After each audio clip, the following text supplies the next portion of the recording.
Olá, seja bem-vindo ao nosso Craft Talks. Hoje a gente está com uma referência de mercado em RPA.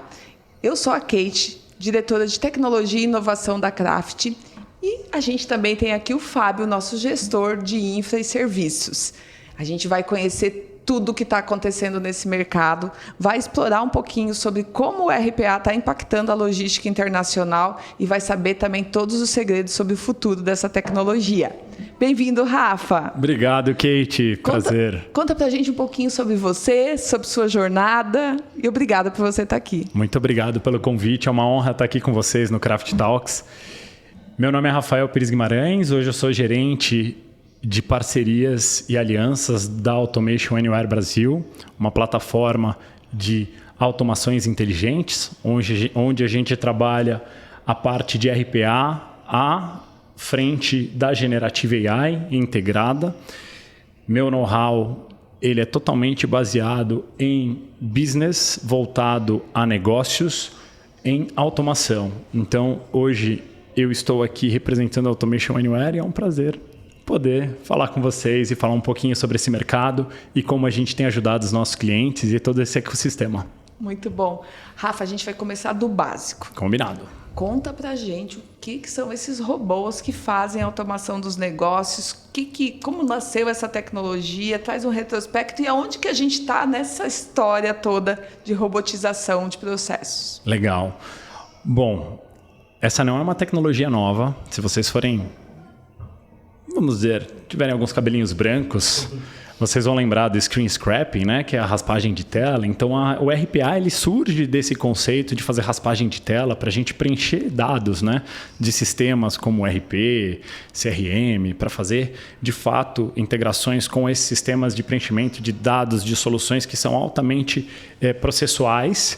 E aí a coisa vai tomando uma proporção muito grande quando a gente chega nos dias de hoje, onde a gente consegue atrelar esses dados a Generative AI, inteligência artificial e machine learning. Então, a Automation Anywhere ela surge daquele vasto mundo de mais de 20 anos atrás, onde fazia esse screen scraping, até os dados de hoje, onde a gente trabalha com o conceito do Agentic Process Automation, que ele faz o quê? Ele integra o RPA com a Generative AI para te entregar o melhor dos mundos, que seria um cérebro com braços e pernas de maneira digital, que é o robô inteligente que a gente brinca, né? Rafael, me conta como que a gente faz para descobrir quais processos são elegíveis à automação por robôs. Como que a empresa faz para descobrir isso?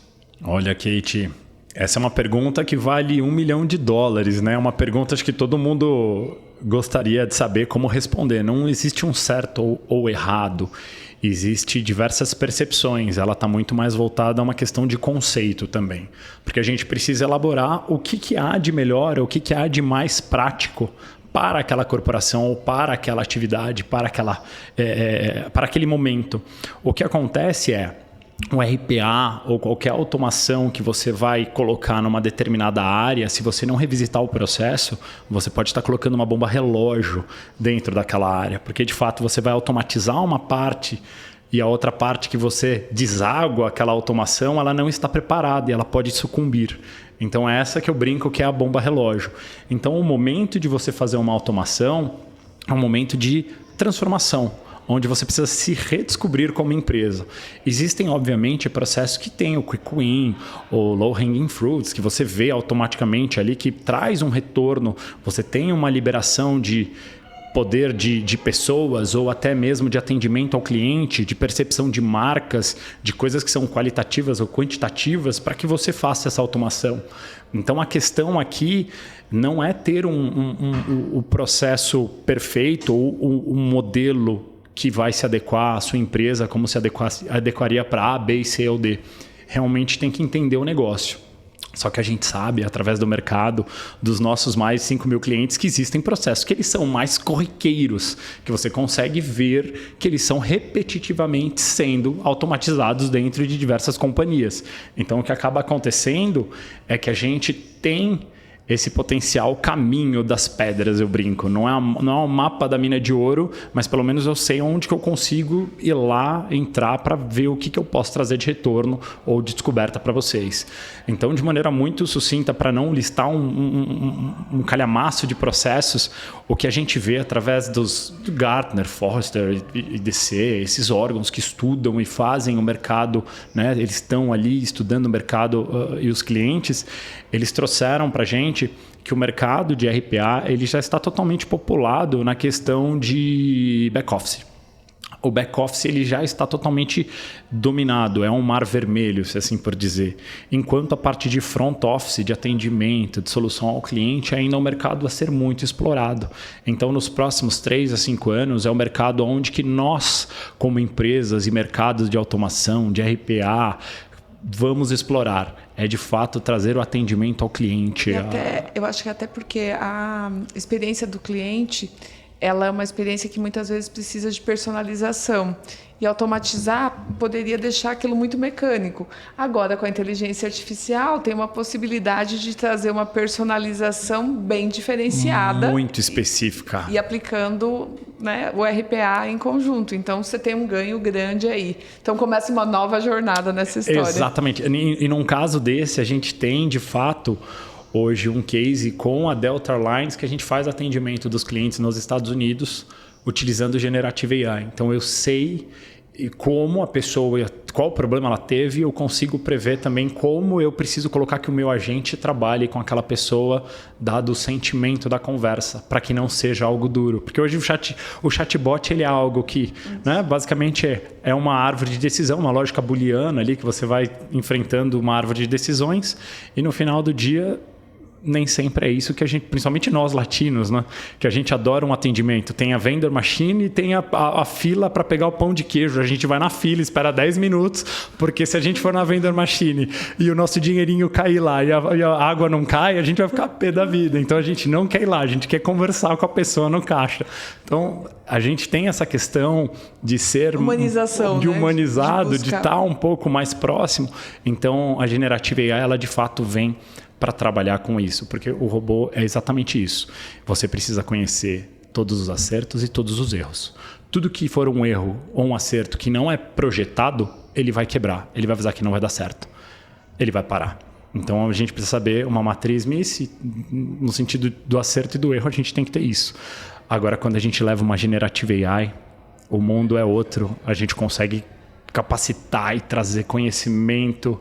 Então, uma brincadeira que eu costumo fazer é para quem utiliza ou não Generative AI para entender o poder se você entrar lá no ChatGPT, no Gemini e jogar, eu quero comprar uma passagem para Cancún. Ele vai voltar falando, bom, entra no booking.com, alguma coisa, algum site de passagem e adquira a sua passagem na data tal que é a passagem mais barata. Enquanto com uma Generative AI, ele vai voltar a mensagem, Kate, Fábio, vocês querem ir para Cancún realmente? Na data 23/12 é a mais barata para o mês que vem.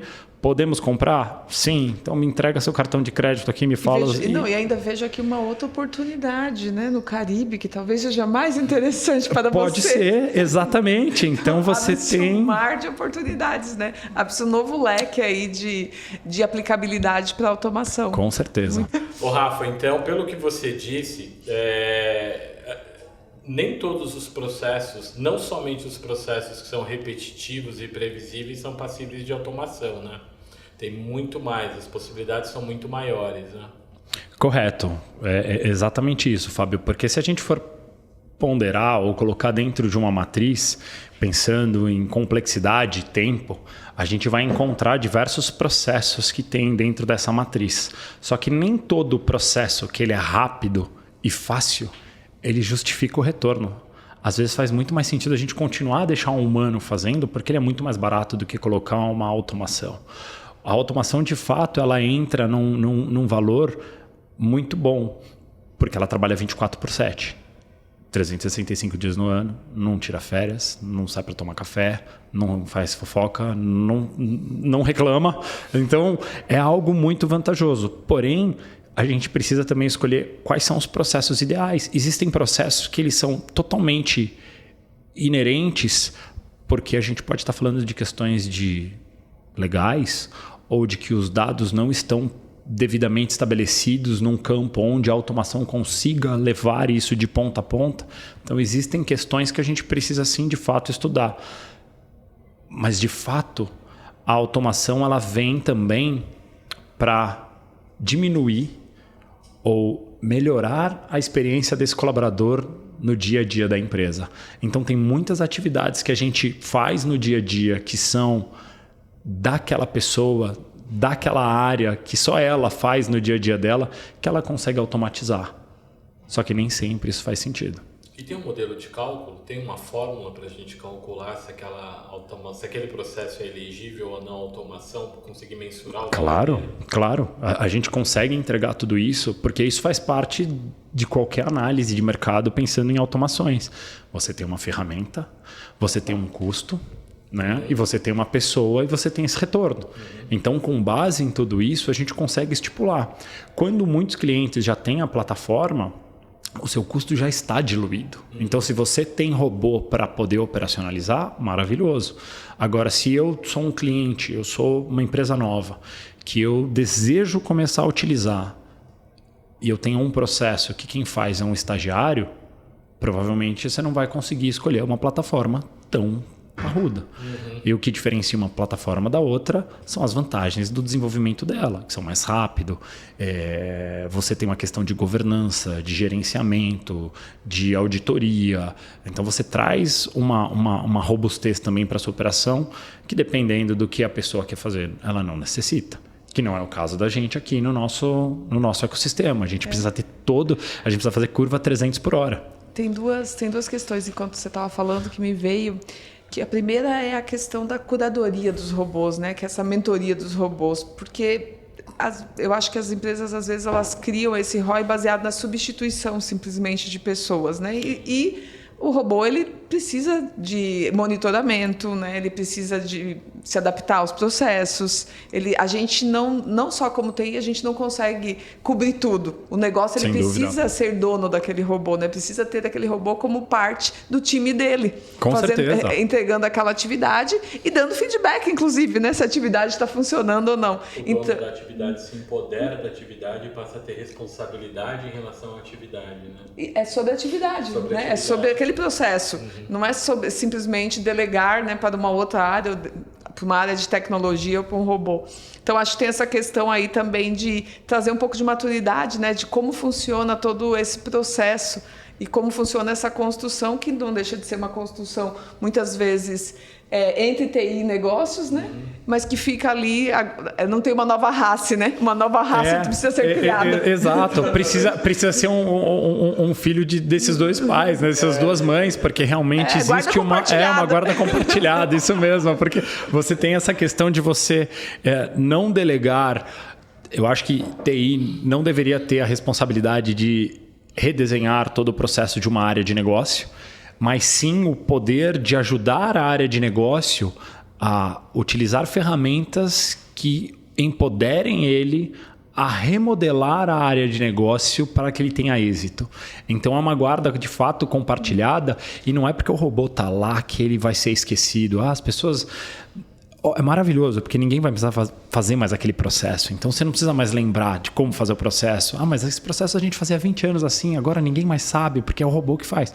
Tudo bem, isso é maravilhoso, mas a documentação desse robô tem que estar lá para todo mundo entender, se um dia ele parar, qual é o processo que ele executa e como ele executa e quais são as milhas que ele percorre, e ele precisa também ser melhorado, né? O improvement dele é constante, então é uma manutenção com improvement, senão a gente fica parado no tempo, a gente perde o melhor do robô, que é trazer toda essa base de conhecimento para ele, onde ele não erra mais. Ele vai conhecer todas as vertigens disso e ele não erra porque ele sabe todas as... Uma das estratégias que a gente adotou para trazer essa guarda compartilhada na Craft, né, foi convidar as pessoas para que elas trouxessem os processos que traziam dores para eles, que eram complexos, e que eles mesmos conseguissem fazer a venda né, dessa melhoria, a venda desse novo processo, a venda dessa proposta.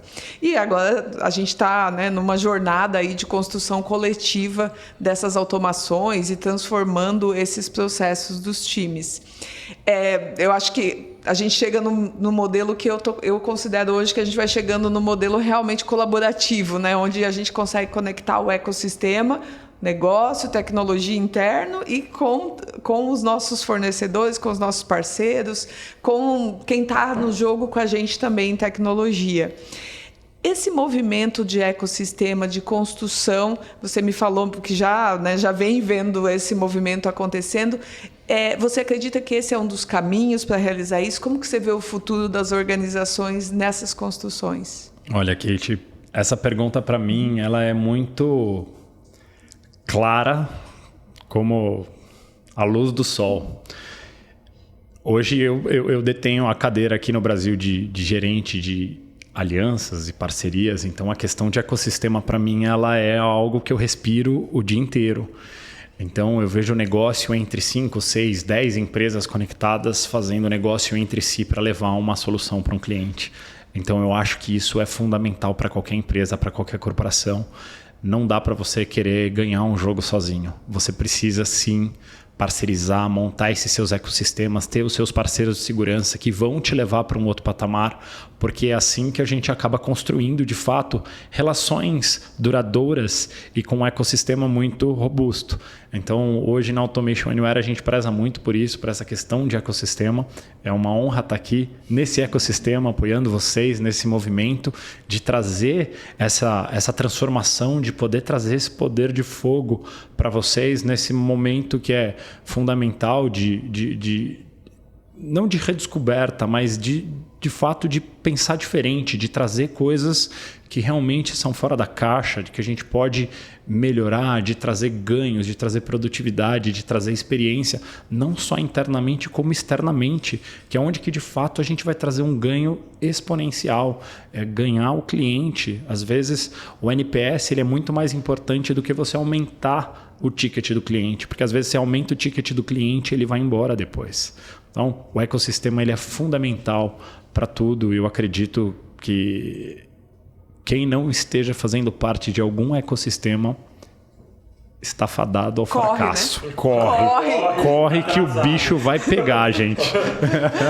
Rafa, conta pra gente como que é o impacto dos robôs do RPA na logística. O que você tem visto, o que as empresas têm usado, como que as empresas têm usado a automação a serviço dos seus processos, dos seus negócios? Olha, a gente tem diversos casos globais, diversos cases, alguns eu não posso nem citar a empresa, eu posso falar um pouquinho do case que a gente tem a liberação para falar.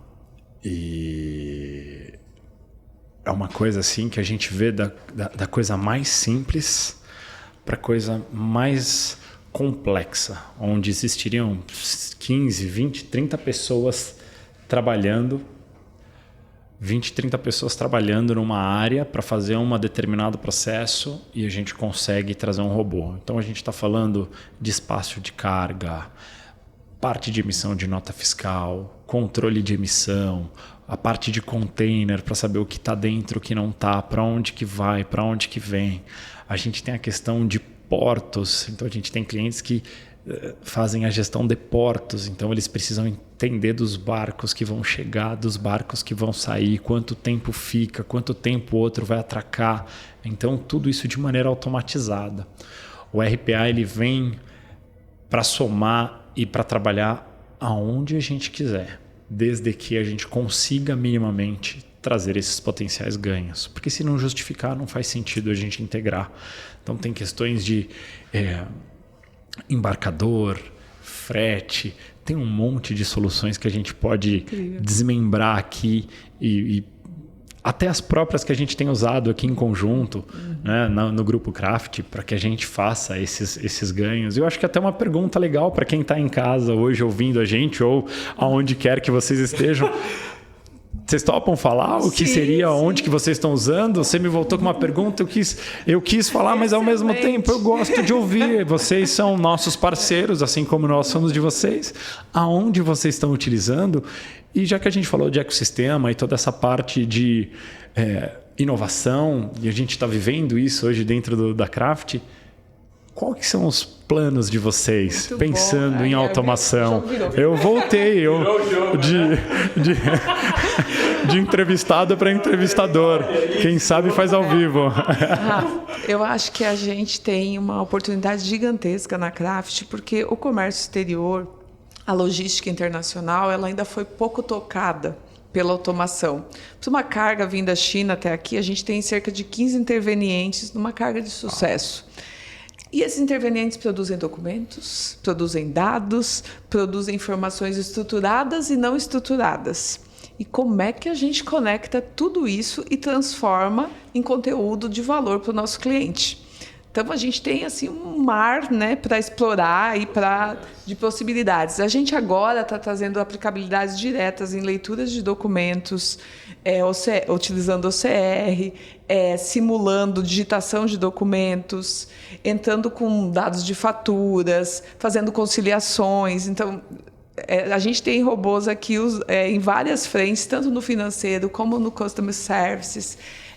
E logo a gente também espera chegar na experiência do cliente, né? Tocar nessa experiência do cliente e torná-la melhor. Mas porque a gente realmente acredita que com a automação a gente vai ter mais espaço para a humanização.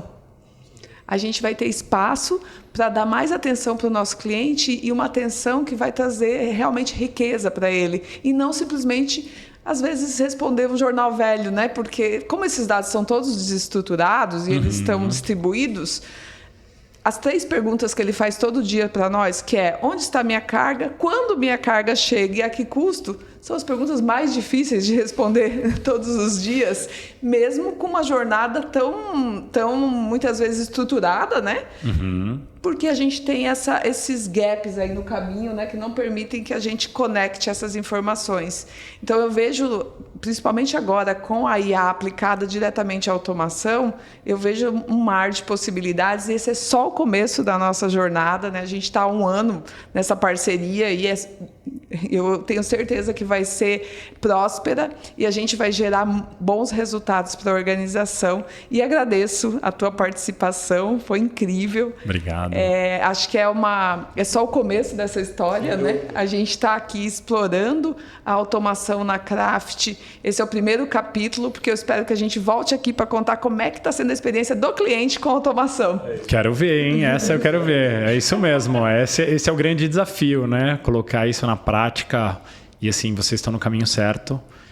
E o que eu tenho visto aqui é algo assim muito, muito gratificante, muito importante. Parabéns para vocês pelo desafio que vocês estão levando e do jeito que vocês estão conduzindo. É gratificante vê-los trabalhando e estar aqui com vocês. Obrigada, Obrigado, Rafa. Muito bom. E é isso, assim a gente encerra esse nosso encontro. Até a próxima.